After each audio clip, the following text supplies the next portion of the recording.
Liverpool 4, Galatasaray 0. The Reds make it through to the quarter-final stages after overturning a one-goal deficit at Anfield last night.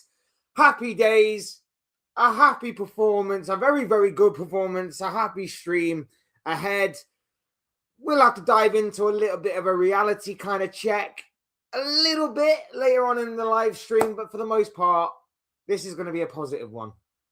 And that's what we wanted. That's what we wanted. We want that performance. We want that performance on a consistent level. Whether we'll get it or not is another matter. But at the same time, that was a very, very good performance last night. A great result to boot. And Liverpool Football Club are safe and soundly through to the quarterfinals, the final 8 of this season's Champions League, where we're going to be facing PSG. Great. Amazing. Outstanding. We can't get away from them, it seems. No. Let's focus on the positives for the here and now, shall we? Big win, big performance. More of the same, please, Mr. Arne Slot and Liverpool Football Club. Big up to each and every single one of you that is here with me this morning on what is a very nice, sunny Wednesday morning, not Wednesday, is it Thursday? It's Thursday. I'm losing track of my days. Thursday morning was a very nice Thursday morning. Quite cold, but it seems very sunny, very pleasant these past couple of days. Hope we're all well. Hope we're all well and good. Big up to each and every single one of you that, like I say, that's joining me very early this morning. I hope we're all well. I hope we're all good. Smash a like on the video if you haven't already. Hit the subscribe button if you're new and want to see more content like this. Both things are always and forever be greatly appreciated. And of course, get involved in the chat, whether you're popping in just to say hi, whether you're whether you've got something on your minds, whatever the case may be, whether you're talking football, whatever the case may be. Hit up the chat, people. We'd love to hear what you guys are thinking and feeling this morning. We are obviously mainly talking about Liverpool, but if you want to dive into some other topics as well, we can do. We'll be going for about just over an hour maybe today. Can't go any longer than just over an hour. Other than that, yeah, it was actually a positive one to talk about today. Actually, a very positive one to talk about today. We're going to get on the comments in a minute. I've just got one thing I've just got to go and do. Bear with me 1 second.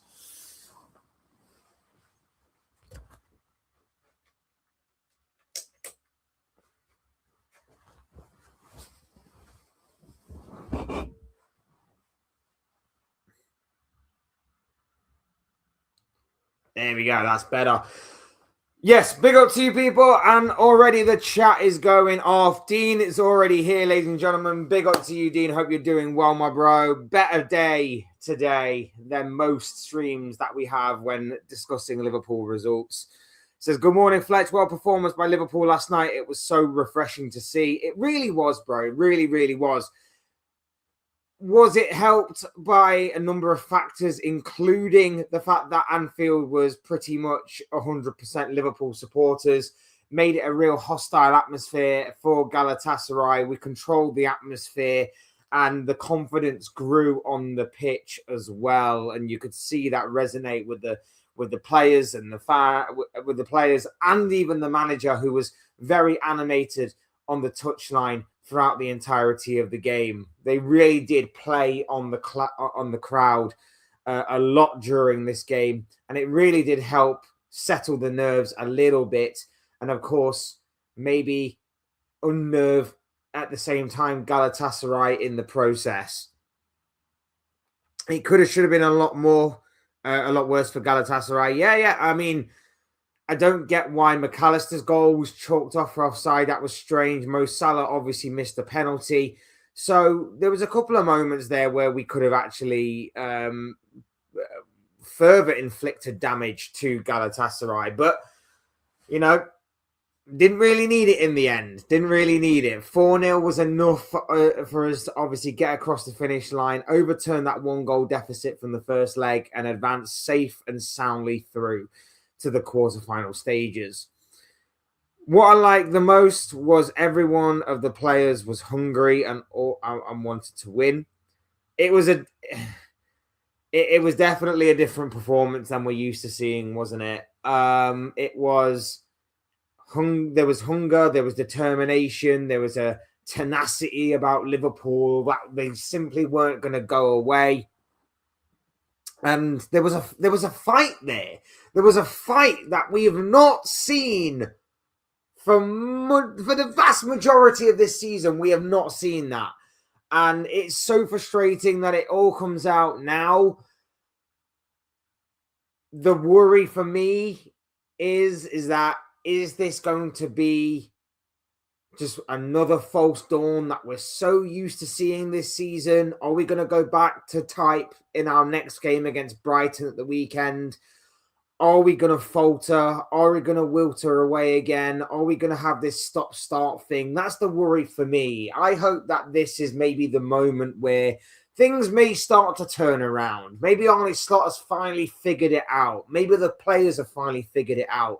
Maybe the entire system has been figured out finally by everybody involved, from head coach to coaches to players. Maybe this is the moment.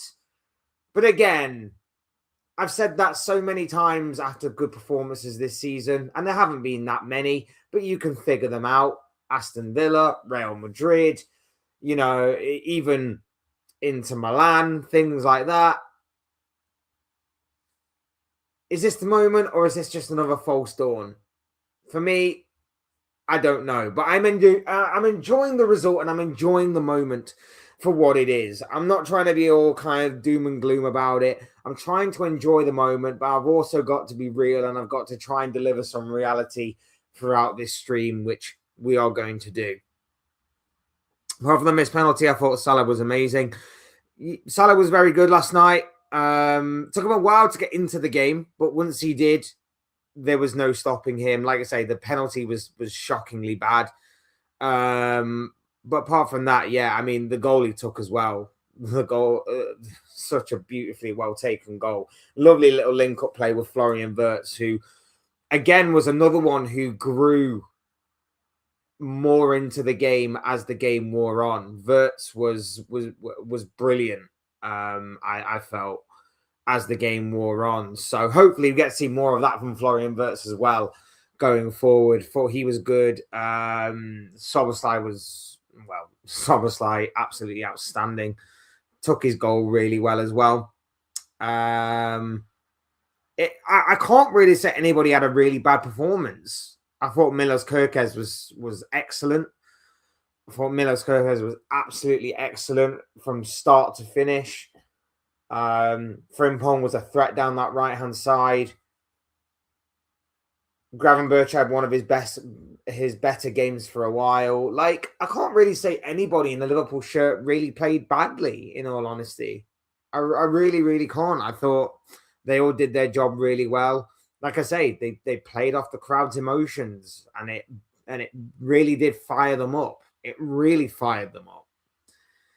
PSG next, but Liverpool have a real chance of winning if we play with the same intensity and hunger last night. Yeah. But how many times have we said that all season, bro? How many times have we said that all season? That's the one thing. Like, if we're going to be inconsistent going forward in these types of games, PSG are going to absolutely eat us for breakfast. Like, that's the reality of it. That is the reality of the situation. I mean, look what PSG did to Chelsea. They didn't even come out of second gear, PSG, and they absolutely slapped up Chelsea. This is my worry.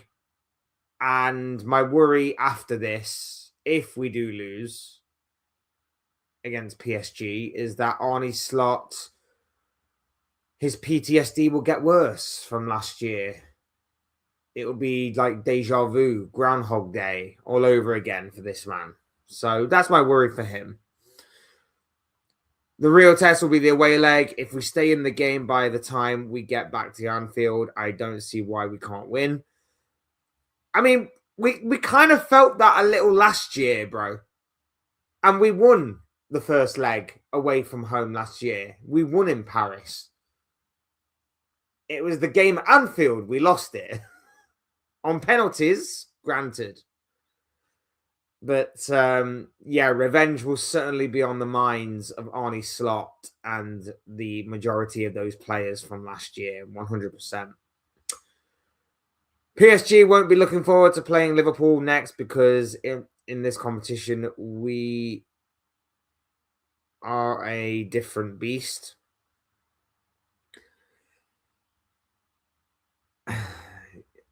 It's so awkward because I don't know what Liverpool side will turn up.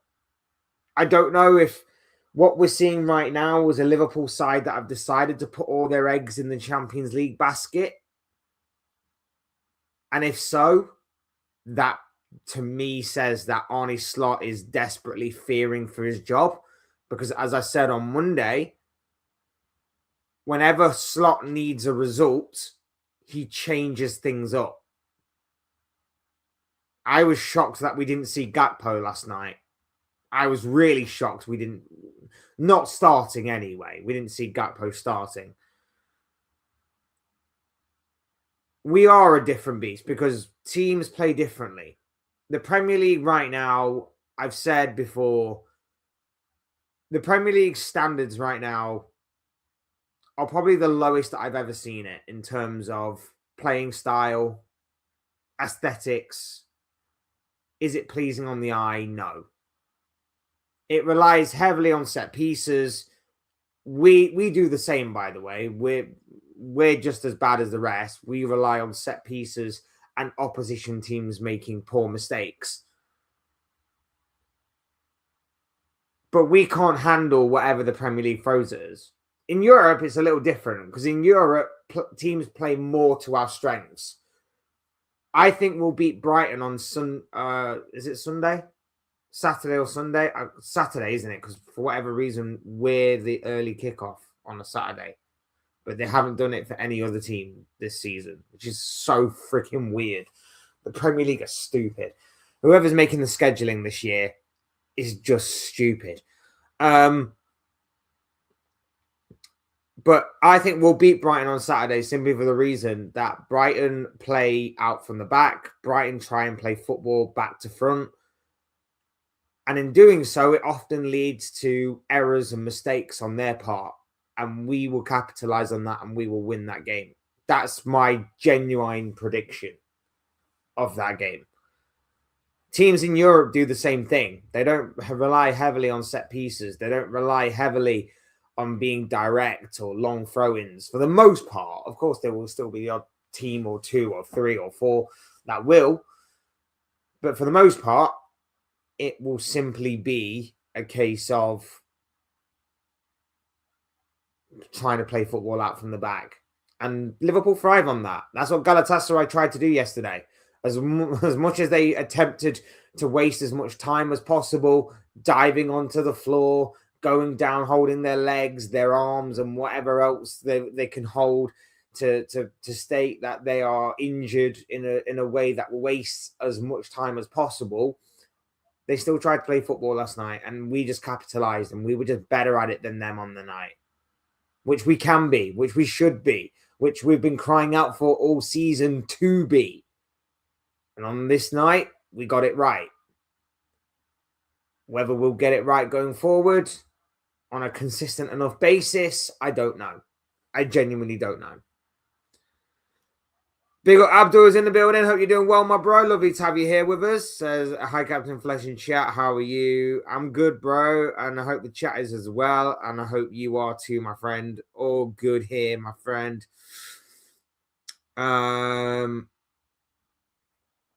We are playing PSG next round in the Champions League quarterfinal. Yes, we certainly are. It is a repeat of last year. Big up Rebecca. Hope you're doing well, my friend. Lovely to have you here with us. Next game, Brighton in the Premier League, Man City FA Cup, PSG Champions League, Fulham Premier League, PSG Champions League. This is a make or break games now, or will be out of the Champions League, FA Cup, and top four race. Yeah, This is the run-in. This is the run-in between now and the end of the season. Like I say, I think we'll beat Brighton. I don't have much hope of us beating Man City, despite City's recent run of form. But I do feel like if City are coming off the back of maybe removing themselves from the title race and maybe even losing the Carabao Cup after being knocked out of the Champions League, the FA Cup's all they've got. So they're going to obviously put all their eggs in that FA Cup basket. So that could obviously be terrifying for us. PSG in the Champions League, the first leg away from home. I kind of agree with what Dean was saying about staying in the tie in the home leg, taking it back to Anfield because you never know. Like I say, I just obviously had to bring up the fact that we tried that last year and that didn't quite work. But I get where Dean is coming from 100%. Like I say, it's not a foregone conclusion that PSG will win against us, but until proven otherwise by performances and consistency, I've kind of got to lean more towards PSG in across both legs. The Fulham game, I think we're at home for that one, so I think that one might be okay. But again, Fulham are tricky. You never really know what Fulham side's going to turn up. But like you say, definitely a decent run of fixtures for us to really test ourselves against. But whether or not we'll come out smelling of roses or not remains to be seen. Big up Reluctant Gamers in the building. Lovely to have you here with us, my bro. I hope you're doing well, other than, like you mentioned here, Barca smashing you yesterday. You were all right in the first half. And then what happened in the second half was that Barcelona just adapted. The first half went exactly how I imagined it. Very open. Barca, obviously, we know play a high line. They can attack. We know that. We know that it was going to be very difficult for you to keep them quiet for an entirety of 90 minutes. But at the same time, in saying that, I knew you'd have chances because Barca's high line against Elanga, Gordon, and Barnes was just... There was too much pace there for there not to be moments for you guys. And you had those moments. Is the problem was that when Barcelona went 3-2 up at half time, it was the worst possible time for you to concede. I know it was obviously a penalty, but it's the worst possible time for you to concede because all Hansi Flick did in the second half was just adapt to the pace of your front three, draw you out a little bit, and it allowed them to then take advantage. And, you know, you kind of played into their hands a little bit in that aspect. And there were some individual errors in certain cases from your boys. But overall, like, I wouldn't say it was like a proper smashing. I think the scoreline somewhat flattered Barcelona a little bit. But yeah, I mean, I know obviously on paper it doesn't look good, but I would say the scoreline kind of flattered them a little bit. They deserve to win, don't get me wrong. They definitely deserve to win. But no, what was it? 8-3 was it on aggregate in the end? It finished 7-3, 8-3, something along them lines. I can't even remember now off the top of my head, and I watched the game. I want to say it was 8-3. But yeah, big result for Barcelona. But like I say, I think the scoreline somewhat flattered them a little bit. Good result for you guys. What Reluctant Gamer says here. I mean, yeah, I'm in a game that I had no idea what to expect. We passed it with flying colours, and we did really, really well. And we did really well last night. The performance was great. The result matched the performance. Like, that's all I've been asking all season, for results to match the performance. Performances to be very good. Even if we don't end up winning the games, at least put in a good performance so that I've got something to kind of believe in and go off of going forward. And we did that last night. We did it to great effect. We got a good performance and we got obviously a brilliant result. And that's what I want to see more of. I'm not 100% convinced that that might be the case. Like, I don't know. I genuinely don't know what to think anymore. But I'm enjoying the moment. I'm enjoying the result and the performance for what it is. We shall see if it turns into anything consistent or whether it's just another false dawn that next game we're going to fall right back in line, revert back to type, and we shall see. We shall see. I'm worried about the Brighton game because Liverpool don't seem to do well with the early kickoff, but we'll see. I mean, that is another factor as well. Early kickoffs have never normally been our friend, even in the Jurgen Klopp days. Most 12:30 kickoffs didn't exactly go in our favor, and we had a lot of them. Like the Premier League schedulers absolutely loved a 12:30 game for Liverpool on a Saturday. And coming off the back of obviously midweek fixtures as well, we struggled a lot. We may have won a fair few, to be fair, but from what I remember, I don't really remember a convincing performance in the vast majority of them. So that could be a factor. Like I say, I am a bit more confident in Brighton. And I was this way before the Galatasaray game, by the way. I think I remember saying on Monday that I did feel like we would beat Brighton simply for the reason that Brighton don't rely on being direct, long ball, set pieces, that kind of thing. They rely on getting the ball down on the ground and playing out from the back. And that could lead to mistakes like it did in the reverse fixture of Brighton versus Liverpool some time ago. So I'm a bit more confident that we will win against Brighton. Not by much, but I am pretty confident that we will get the victory. I hope. I pray. Now that I've said that, Brighton are probably going to turn into prime Barcelona against us. So we shall see. We shall see. It beat City. That's a win for Arsenal.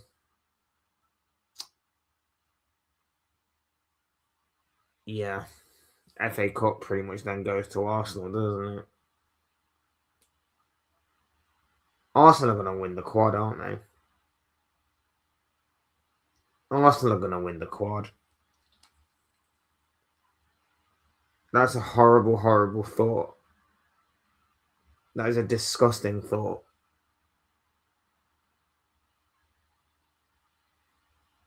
Our only hope our only hopes of stopping Arsenal from winning the quad is one of PSG,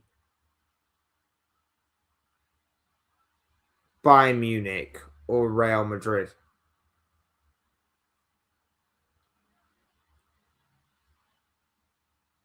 That is a terrible, terrible thought process I've just gone through. Premier League's done. They've won the Premier League. That's one. If they win on Sunday, that's the second piece. They're getting easy runs in the FA Cup. Their run has been ridiculously straightforward in the FA Cup so far. I wouldn't put it past them to get the winner of what is it? So unless Port Vale somehow manage to surprise Chelsea and beat them, they'll get Port Vale in the semi-final, or they're going to get the winner of, what is it, Leeds West Ham? Is that the other one? I think it's Leeds West Ham, isn't it? The easy tie. So they're going to get that. They're going to get that tie, which sees them through to the final. And their run in the Champions League is pretty straightforward. Could be a bit tricky in the semi-final. Atletico or Barcelona, an all Spanish affair there. Could be a bit tricky there. But would you really put it past them to not make it through to the final? Probably not. Which means we rely on Bayern, Madrid, or PSG to stop them. I would like to say us, but again, I'm not 100% convinced we're going to get past PSG. So there you go. How quickly the stream turned horrible. It was meant to be a positive one. It was meant to be a positive one, and instead we're talking about Arsenal's chances of a quadruple. Oh, it's disgusting to think about, isn't it? Toasted Bread here says hi. Big up yourself, my friend. Lovely to have you here with us. Hope you're doing well.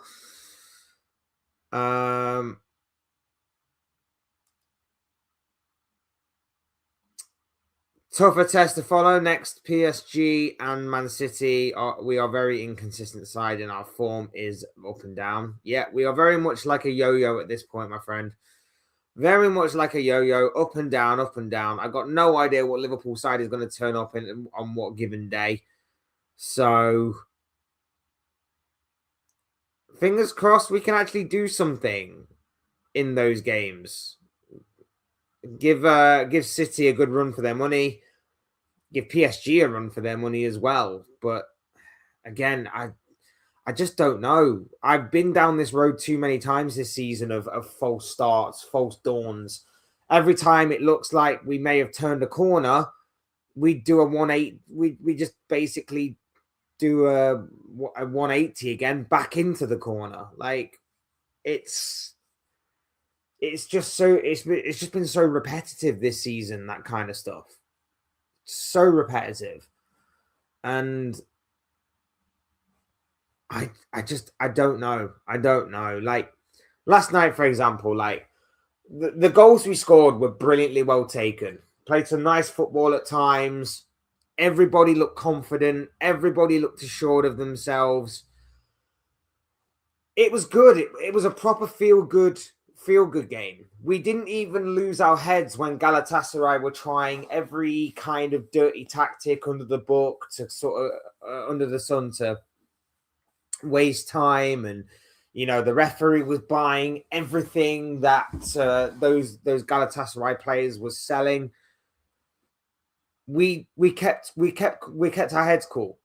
We kept cool, we kept calm and collected, and we knew that our moment would come. And when we took those moments, there was no looking back.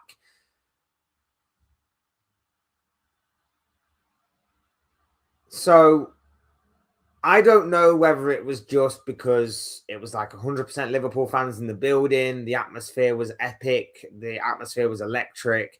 And we thrived upon that. We tried to get the crowd involved in the game as much as possible.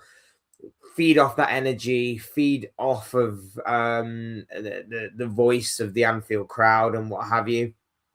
I don't know whether it was just because of that helped us get across the finish line, as well as obviously inspiring confidence in the team for the performance, or whether it was just genuinely down to just slot and the players actually pulling their finger out this time and doing something. But I need to see more of it before I can make that kind of judgment. You know what I mean? You know what I mean? Too much side passing, backwards passing, boring and slow football by Liverpool. Yeah, talk of our season, bro. The talk of our season. Losses and draws are unacceptable this season.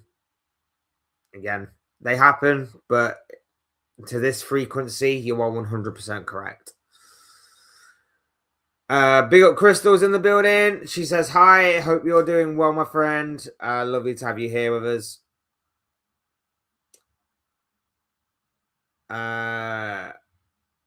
Man City self-humiliation ritual with our fan base. The fan base is one and the same, and the Arsenal fan base, it's so annoying, says Alf. Big up to you, Alf. Hope you're doing well, my bro. Hope you're recovering from Real Madrid slapping you up these past couple of weeks.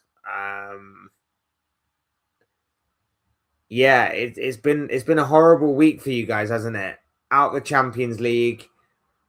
Title race is seemingly out of your reach. It's Yeah, it's not been a great week for your boys. What has gone wrong with City is because is it a case of Guardiola losing his hunger, losing his determination, not adapting to the Premier League? What do you think is the main reason as to why City have sort of stuttered a little bit this season? Because as a Liverpool fan, look, you have to be in the right place at the right time, right? You have to be in the right place at the right time. But for me, seeing you stumble and stutter like this makes me so frustrated that that could not have happened more frequently in the days of Guardiola versus Jurgen Klopp.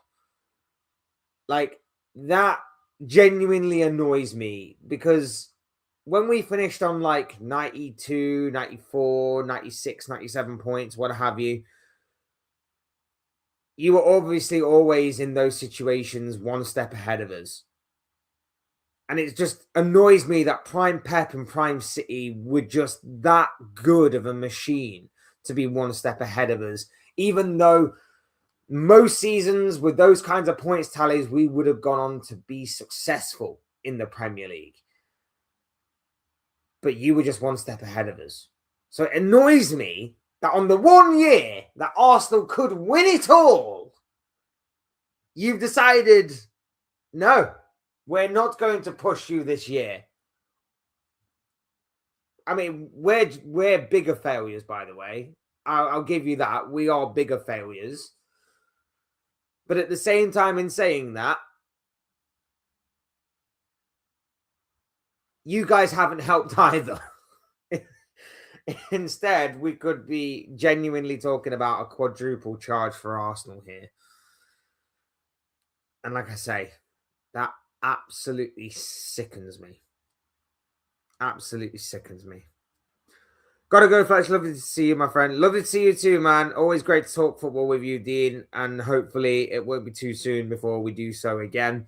Hope you have a good rest of your day, my friend. I hope you have a good rest of your day. Kvara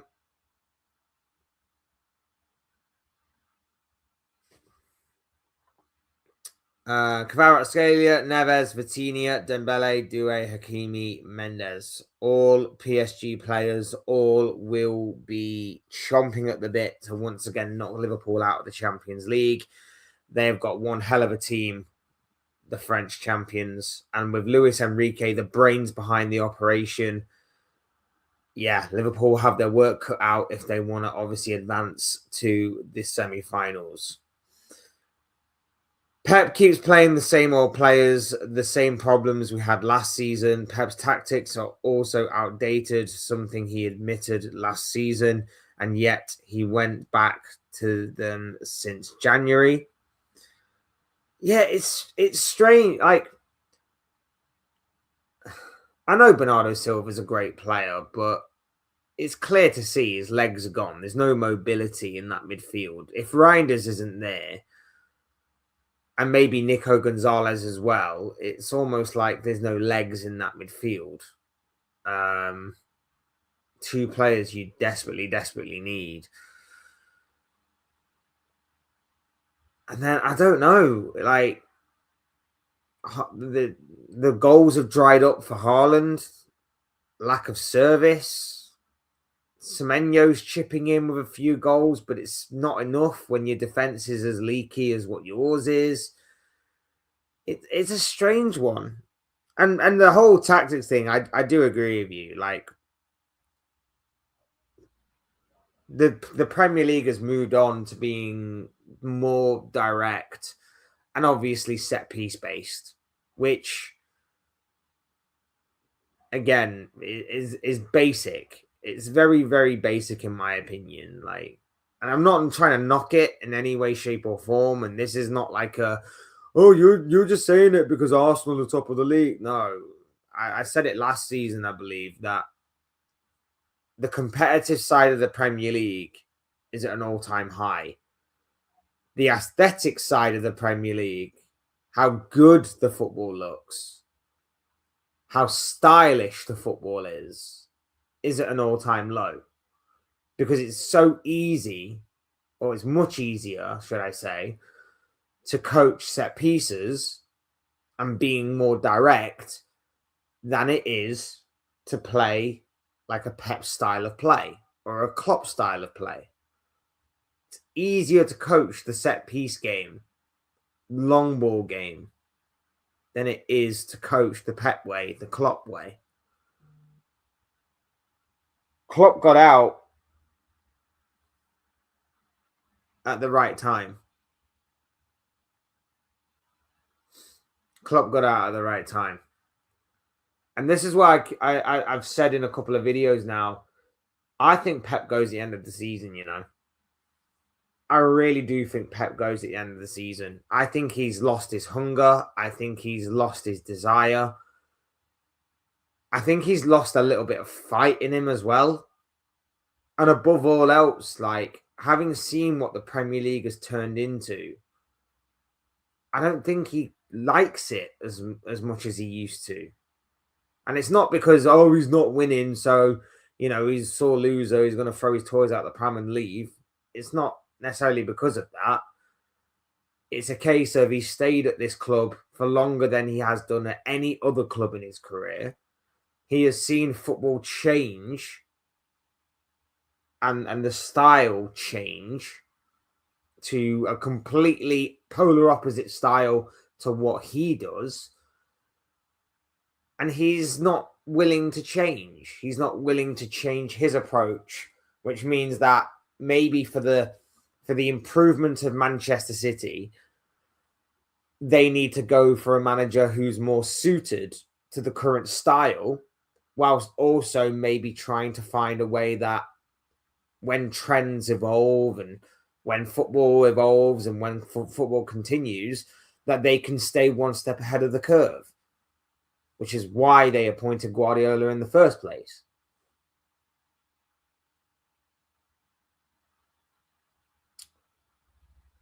I don't know, man. It's a strange one. It's a strange one. The current state of the Premier League is very debatable, very controversial. And again, it's not an Arsenal hate thing. If they win it, they win it. Cool, congratulations. But opinion from my own opinion and from my own personal opinion and from my own personal preference, I'm not a massive fan of what the Premier League has become stylistically. Competitive wise, very competitive. I like the competitive side of the Premier League, and I like how it's very difficult to predict the outcomes of most games from this point.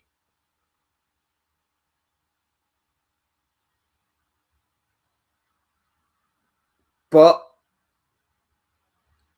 that competitive side comes with a caveat that the styles of play are a bit more basic. A bit more basic. It is what it is, man. It is what it is. Despite Haaland not being great right now, he is still our top GA provider in this period of time with 6 in his last 12 Premier League games. That shows how dependent we are on him.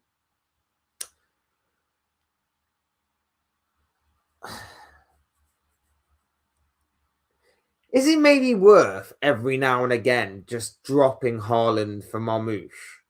Because I feel like every team pretty much goes into battle with Man City believing that Haaland will start every single game.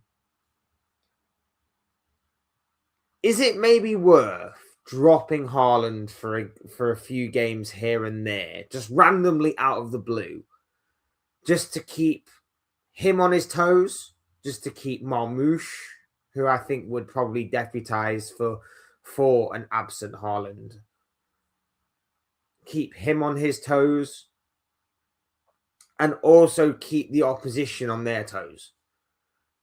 Give them something a little different to worry about. Would that be worth it? Because I feel like everybody goes into battle against City and they'll go, right, how the hell do you stop Haaland? Now, it is obviously easier said than done. But from what I found these past couple of years, is that if you stop the supply into Haaland, you stop Haaland. I know it may sound basic and it may sound simplistic, but there have been times where Haaland's performances have been virtually non-existent because he hasn't got any supply. There's been nothing going into him. And on the odd occasion that it does, he's got nothing really to play off of. Nothing and no one really to play off of. So I don't know whether it's worth going a different route with Haaland, but it seems like it's a bit of a double-edged sword in terms of when he's firing on all cylinders, he's unstoppable. But at the same time, you are kind of one-dimensional, as you mentioned, with how dependent you are on him, that if he's not scoring, no one else really is scoring. And I know that Semenyo is going for a good spell right now, but again, you need other players to chip in. You can't be relying on just two players. You need other players to be chipping. You need Doku to be chipping in more. You need like Foden to come back to not just being a purple patch merchant, but actually showing some consistency throughout. You need Shirky for some consistency. Reinders. These are the types of players that need to step up when Semenyo and Haaland are not.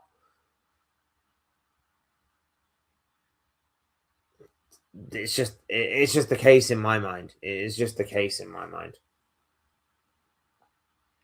Marmoush has one Premier League goal in 17 games. The problem is a lack of creativity, and Marmoush doesn't fix that. No. That's the thing. The reason why I mention Marmoush is just because he offers something a bit more mobile up front. Like Haaland is more so rigid than not. You know what I mean? Like Marmoush will like pull a defender one way, pull a defender the other, draw out to the wing. He's more mobile. That's what I'm trying to get at. And maybe that might create space for opportunities to develop. Maybe that might create a bit more of a gap for the likes of Shirkies and Fodens and Reinders and Semenyos to operate in. If Haaland's just stood there, waiting and expecting the ball to come to him, certain defenders and certain teams that set up in specific ways are going to have a field day against that. And we know that already because there have been certain games this season and last in which Haaland was ineffective because they just stopped the supply. They knew the space he was going to operate in, and they just went, right, we'll close down the passing lanes. We'll stop the supply going into him.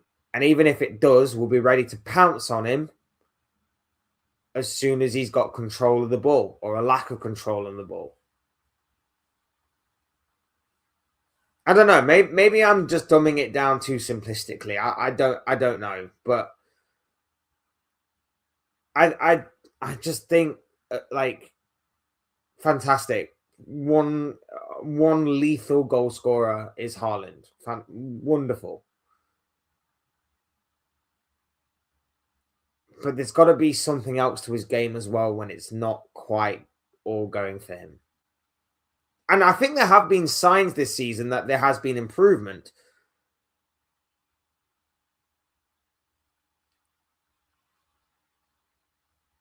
I just think that there could be more. There could be more consistency on that part. I hope what I'm trying to say makes sense, by the way. I hope what I'm trying to say makes sense. None of what you said is a striker problem, though. That's all in midfield. No striker in the world other than Harry Kane can do anything about that.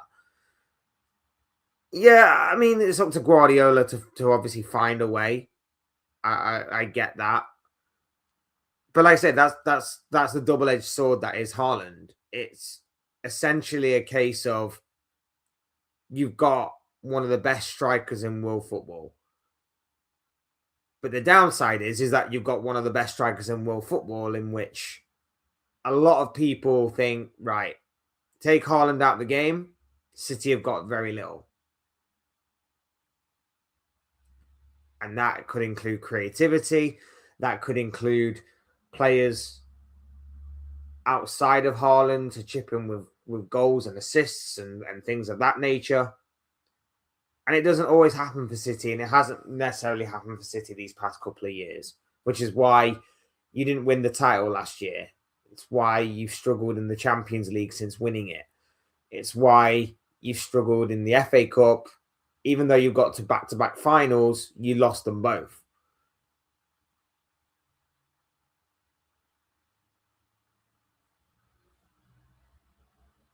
Teams see Haaland as the main threat, the main danger man,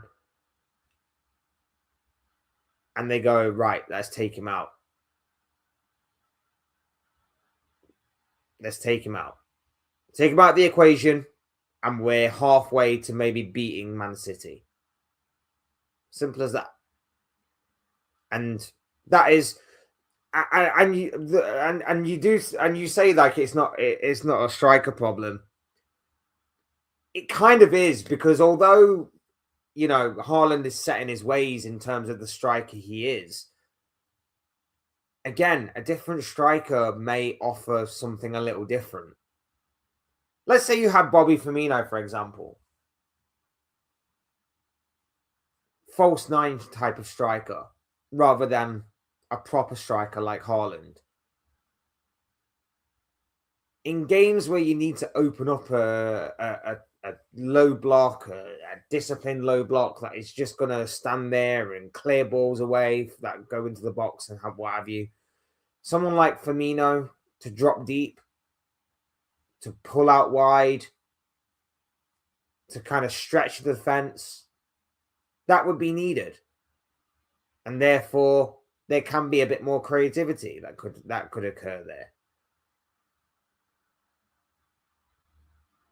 I don't know. It just,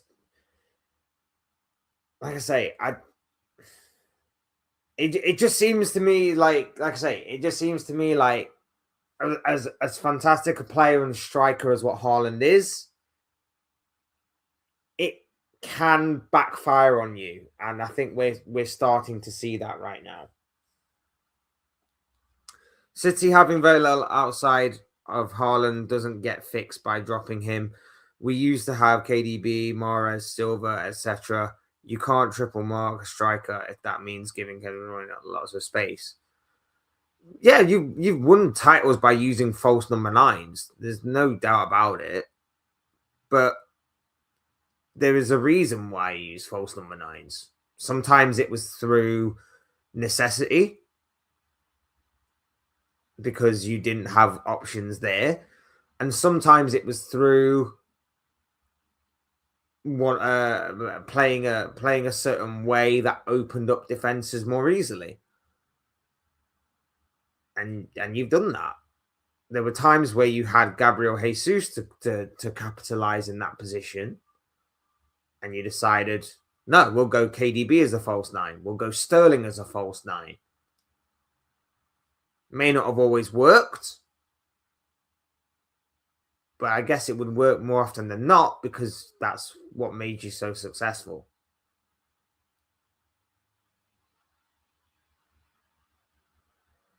As I say, it is. I'm not trying to like disrespect Haaland or anything. I'm not trying to like obviously drag him down or anything along those lines. Of course, I'm not. I'm just saying that when you've obviously got a massive target on your back from oppositions that Haaland does, because of who he is and what he is, I don't know, maybe sometimes it is a bit like City are a bit like us. Maybe they're a bit like us. Maybe they're a bit predictable, one-dimensional. Maybe Haaland is a little one-dimensional at times. And maybe someone like Marmoush, who's a bit more unpredictable, a bit more different than what Haaland is, a bit more mobile, like I say. maybe that can maybe work to the benefit of Man City in terms of opening up chances more often, maybe taking a bit more control.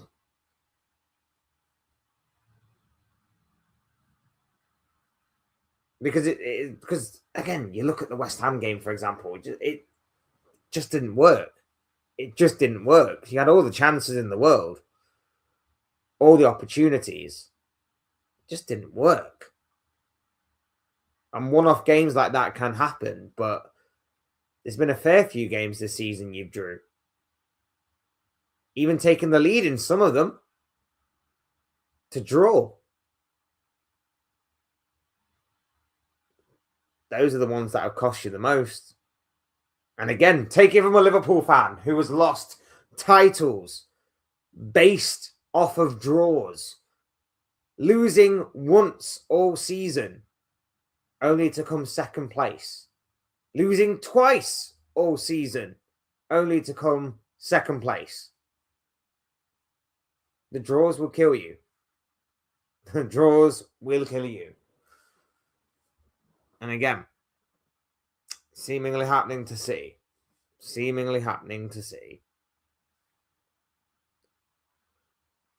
Marmouth playing against Leeds, and we were worse than with Haaland. The problem is not with the striker, and changing it won't fix it. It's a system change in January. It really is that simple. Maybe it is. Maybe it is.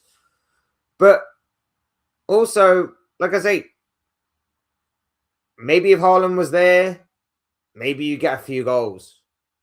Maybe you don't. I don't know. It's like I said, I'm just more annoyed that you've decided to play like this now rather than when we had Klopp, because we would have absolutely walked this league. We would have absolutely walked this league if you'd have played like this when Klopp was here. So friggin' annoying. Why couldn't you just do it then? You only did it once. You only did it once when Klopp was there. The rest of the time, oh, we're City, we're great. Look, we could beat every team and go on to win the league. Show off. Absolute show off. Unbelievable. 1 year you actually have the you actually have the free reign to go and do it. The 1 year that everybody, well, not everybody, but most people are backing you to actually go and be the City of old. And you let everybody down, don't you? You let everybody down. Klopp would have walked the league with this squad with all due respect, but Pep can't get the best out of mediocre squads. That will always be one thing that will always hang over Guardiola. That's why, when people compare him and Sir Alex Ferguson as to who is the greatest of all time, it's Sir Alex Ferguson. As much as that pains me to say, him being obviously a Manchester United legend, it is Sir Alex Ferguson. Unfortunately, he is better than Guardiola in that respect, because Fergie rebuilt squad after squad after squad and won titles. And he won titles even with poor squads, and he won titles with elite squads, and he won titles with good squads and average squads, and he won trophies with them, and he won multiple trophies with all of those range of teams. Guardiola needs certain things to go in his favor. And right now, things aren't going in his favor. The league has changed since he first got here. He hasn't adapted. I also think some of City's signings in recent years have not been great. Since you won the Champions League, I'd say those signings haven't been great, to be honest. They've been somewhat questionable.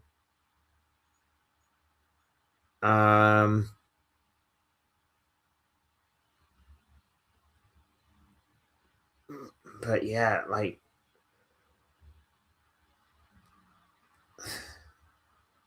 I don't know. I'm just still annoyed that the one season you're actually allowed to go on unbeaten runs and win games and stuff, you just decide not to. That's just annoyed me as a Liverpool fan, to be honest. Like that really, really annoyed me as a Liverpool fan. He also built Man United up from relegation side, and is one of the reasons why the Prem became the best in the league in the world, best league in the world, because it defo wasn't when Fergie arrived. Well, when Fergie arrived, it was more it was more Serie A and La Liga still, wasn't it? That was that was the main focus. But, yeah, he was. I say, pains me to say it, as he's a United legend, but yeah, most certainly the GOAT. Big up Ballum is in the building. Hope you're doing well. Hi,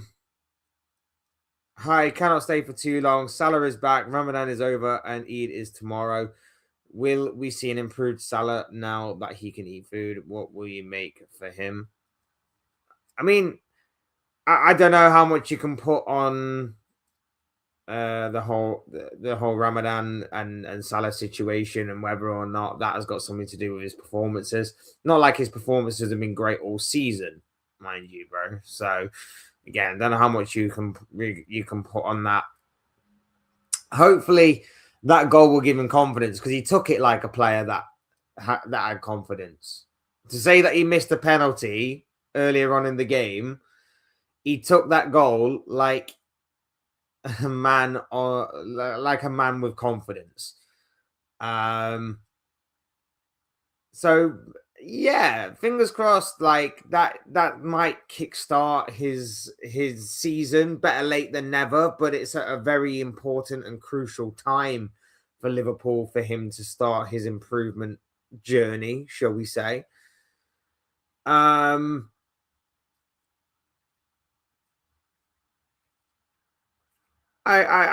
hope so. I hope the improvement is going to be there. But if not, then we all know what's happening in the summer. And even if he does improve, I still think in the summer he's probably going to be going anyway. So we shall see when it comes to Salah. The Premier League was ranked as the bottom of all of the top 5 leagues by quite a margin in 1994. Yeah, like I say, Italian football was thriving at that point. Look at how far it's fallen now. La Liga's always been strong. Yeah, Premier League was just was a slow build, slow burner, and then Man United took over. Then the money started pouring in. Then Chelsea rose to prominence. Arsenal, obviously under Arsene Wenger, we can't forget about Wenger and his influence, and Arsenal as well. Liverpool were always still a big name, even if they'd fallen off massively. That's what created the top 4. That's what created the top 4, and that's what obviously helped English football rise to where they currently are right now. Salah scored against Brighton and Albion before. Yeah, he did. Well, he certainly assisted.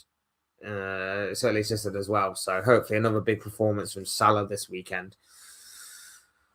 Thank you for the warm welcome. I felt Salah's performance was very bad in the last month, Lakey. Yeah, I mean he's not been the Salah of old. But here's what I will say about Mo Salah, and we'll say this before we wrap things up a little bit, because only a quick one today. Salah has become human this year. Salah has been phenomenal for so many years now. since arriving at Liverpool, the guy's been phenomenal. The guy's been absolutely stupendous. The guy has been ever so consistent and unfreaking believable. That this year, his numbers may not be quite as remarkable as what they have been in previous years.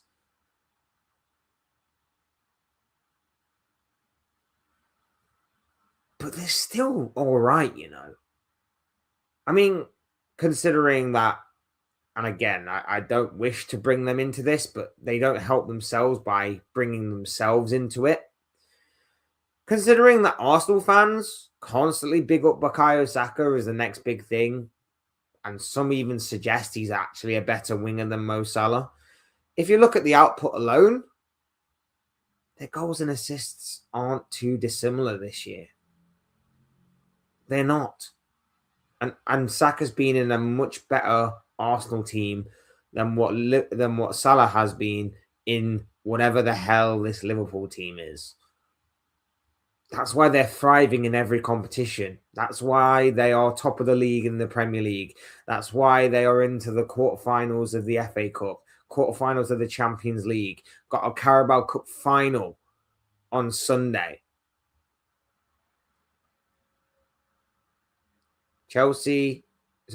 Arsenal are thriving. Saka individually is not.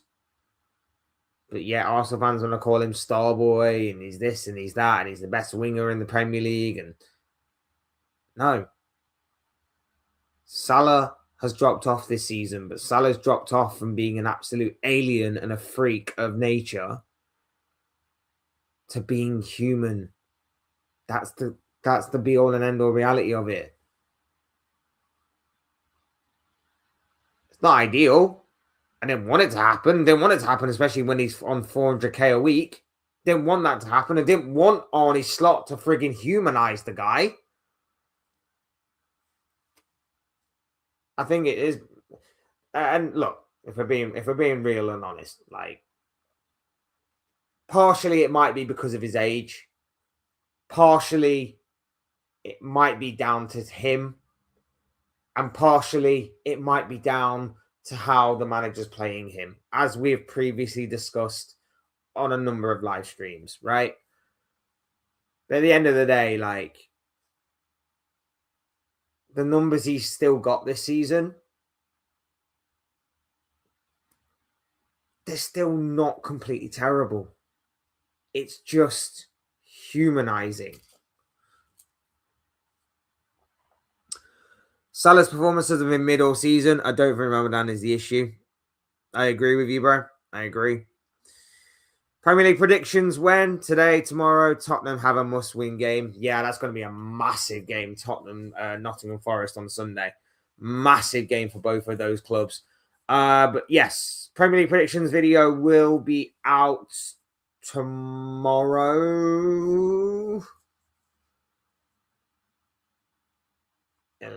Is there a Friday game this week? If there's a Friday game, I have not planned this out at all well. I feel like there's a Friday game this week. I feel like it's Man United Bournemouth.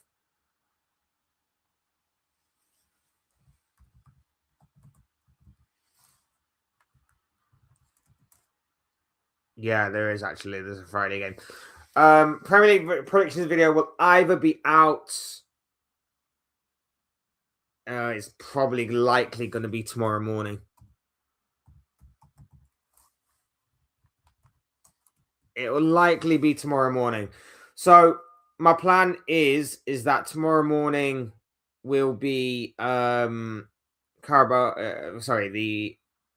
Premier League predictions video, and Saturday morning will be Carabao Cup final preview. Carabao Cup final preview. There you go. I don't know why that echoed. Any thought on Chelsea fine thing? I have no thought. Kieran Maguire spoke about this on his Price of Football podcast before in explaining everything. Chelsea ratted on themselves. Chelsea basically went to the Premier League and said, we've been doing this over the years. We just thought you should be aware of it. They've been given a 1-year transfer ban. So there'll be no signing 17, 18, 19, 20-year-old Brazilians from the 4th tier of the Brazilian league for at least a year. Whenever the ban comes into effect, I'm not sure if it's like immediate or whether it's like starting in the summer. So I don't know what it is, but Chelsea have got a deep enough squad as it is of young players, so they'll be fine for a year. But they get a fine, which is not really a massive fine to them. They get a fine, they get a year's transfer ban, they take it on the chin, they move on. I made a video earlier this week talking about Chelsea and how unserious they are and how far they've fallen. So if you haven't already, do check out that video. But it's essentially that in a nutshell. Chelsea are unserious, and this transfer ban won't affect them too much. It really will not affect them too much. It's basically, oh, we can't do any trading for a year. We're going to have to put up with the players that we have got then. Then we can see how good they are or how bad they are, if they are actually that good, or if they're overhyped by the Chelsea fans, which I'm expecting to be the latter, to be honest. No, not today. Got places to be today, so we're going to wrap things up very soon. Just going to get through these last chats and then these last comments, and then we're going to go. Salah's pen was just bad, not even a Panenka. Every solid goalkeeper gets that because it was too slow and low. Yeah, he got it all completely wrong, didn't he? He got it all completely. It is a good thing, by the way, that he did that when he did it, and it wasn't like it was in like the 90th minute to make us go through and we end up losing the game or something, because very risky to do a penalty like that. He just got it all completely wrong, didn't he? Morocco win AFCON in the end. Salah first season in 2017 was very good. What did Kara say to you about AFCON this week? Yeah, the ruling on AFCON's crazy, man. Only took them about 6 months. Oh, no, it wasn't 6 months. It only took them about 2-3 months to come to a conclusion that they shouldn't have awarded it to Senegal. They couldn't have done it like the day after or something. They had to do it like a couple of months after. Why did it take so long? That's so weird. It's so bizarre to me. Look, the way that I remember it, Senegal wasn't great what they did, but at the same time, they still carried on and finished the game.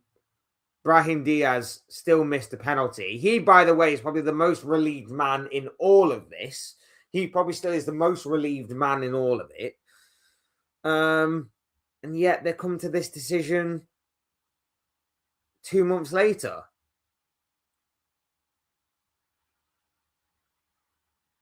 I'm surprised at the length of time it took. It's so weird. I'm surprised, and obviously, if this was the case, why didn't the referee call it there and then? That's another thing I don't quite understand. I don't know. It's an unprecedented and weird situation. It's so bizarre. It's probably something that we've not still heard the end of. I mean, the ruling is probably the end of it, but I'm sure that Senegal will retaliate in some way, and already some of the players have put out their displeasure at seemingly giving up their winners' medals. But where does it stop? Have people who made a bet on Morocco winning the AFCON, have they been paid their money for now them winning AFCON? Have betting companies paid out in that regard? Of people being forced to give back their winnings for cashing out on like Senegal winning it or whatever? Like, where does it now stop? 2 months after the final was played out.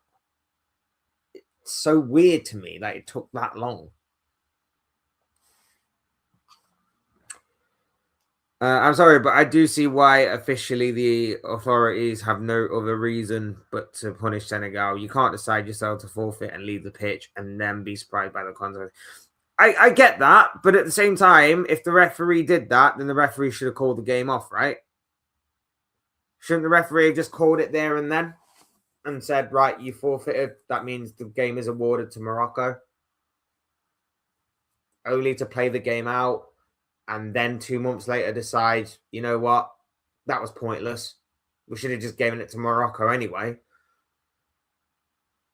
It seems bizarre to me. It seems so bizarre. Chelsea is happy to have a transfer ban. It gives them excuse to put money in the owner's board. Like I say, they're a business now, not a football club.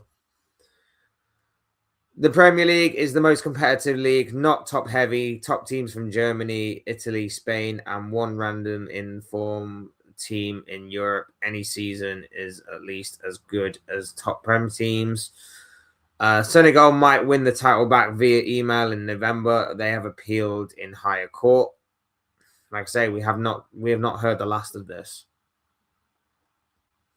If I was Brahim Diaz, I would post an AI video on my socials where my Panenka goal goes in and then do a knee slide and win AFCON. Bit of shithousery. Nothing wrong with it. That would have been epic if Brahim Diaz did that. Like I say, he's probably the most relieved man in the world right now, but we shall see how far that goes and that lasts. It's just because Morocco complains, so the CAF, and it's literally written in a rule 84. If you collectively walk off the pitch, it's an automatic 3-0. Well, how come the referee didn't know that? If the referee had known that, we probably could have saved ourselves the whole trouble of playing out the rest of the game when they did eventually come back on the pitch. It's bizarre. Image in the Prem one easy pen or decision and the team walks off. Sets a bad precedent. This is why Mane was fuming. He and what Senegal did was wrong. Yeah, like I say, I'm not denying it was wrong. I'm not denying that what they did was wrong. Decisions happen in games all the time. And I kind of get, like, obviously it took place in Morocco. There was a lot of conspiracy theories that everybody wanted everybody in officiating wanted Morocco to win, or whatever the situation was in regards to the host nation and the host team being in the final and caving into the pressure of the home fans or whatever. But at the end of the day, we all know that dodgy decisions go against teams all the time. Some days it will benefit you, some days it won't. It's very fickle like that. Bad to act that way, 100%. But the fact that we're only getting this ruling 2 months after the final played out, I find it bizarre. I find it weird. I find it strange the referee didn't step in this situation. But yeah, like I say, we haven't heard the end of it. It's going to continue to rumble on, and the saga continues. But look, the main bulk of this video, after getting sidetracked, which I absolutely love and adore, by the way, I'm not knocking getting sidetracked by other talking points. It's what I love doing these videos and live streams for, is that Liverpool are through to the quarterfinals of the Champions League, where we will meet PSG. I'll obviously do a kind of predictions thing on the quarterfinals later on down the line. But as of right now, if the games were to be played tomorrow, for example, I don't necessarily have high hopes for Liverpool. So, fantastic we got through. I'm enjoying the result. I'm enjoying the moment. I'm enjoying the performance for what it is. Long may it continue. Hopefully it continues. But like I say, I have been down this route too many times before this season. I don't really want to go down it again. So I'm holding judgment on whether or not this performance, these performances, and these kind of things will actually continue, whether or not they will actually progress to a point where maybe we will turn a corner, but I'm not holding my breath on any of that. I'm not holding my breath on anything like that. Would you rather have gotten PSG, Bayern, Real, or Barca? I'd have got Barca. I mean, we've already beaten Real Madrid at home this season anyway. So they're not the Real Madrid of old, but they are Real Madrid in a knockout situation rather than a league phase. So that is a slightly different Real Madrid. Plus, they're under new management. So again, Real Madrid's a bit of a toss of a coin. Bayern would absolutely destroy us. PSG, like I say, I think they'll beat us. Barca would be the one that I would take simply for the reason that I think their high line could be exploited by us. Drop a few yards, hit them on the counter, play the high line, Ekatike in behind. Yeah.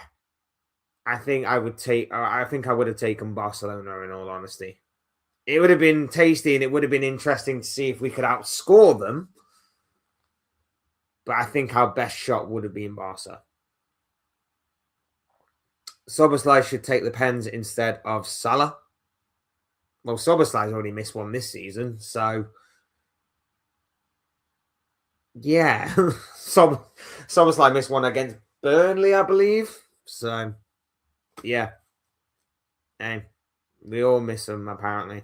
Anyway, I've got to go, guys. I really do appreciate each and every single one of you being here. You guys are absolutely awesome. Thank you for today's live stream. Thank you for getting involved in the chat. Hit the like button if you haven't already and subscribe if you are new. Both things will always and forever be greatly appreciated. And I also encourage each and every single one of you to of course, like I say, get involved in the comment section as well if you're watching on playback, whether it's about anything that we talked about in this video or anything that you have maybe for future live streams or videos. Let me know in the comment section down below.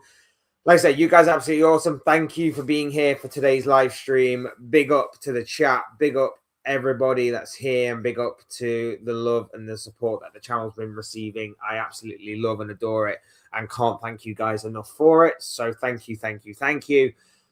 As always, I've been Fletch. This has been another Fletch Talks video, and I'll see you speak with you all again soon in another video or live stream or whatever it may be. Cheers, guys. Thanks for watching. Take care of yourselves. Enjoy the rest of your day. I'll speak to you all again very, very soon.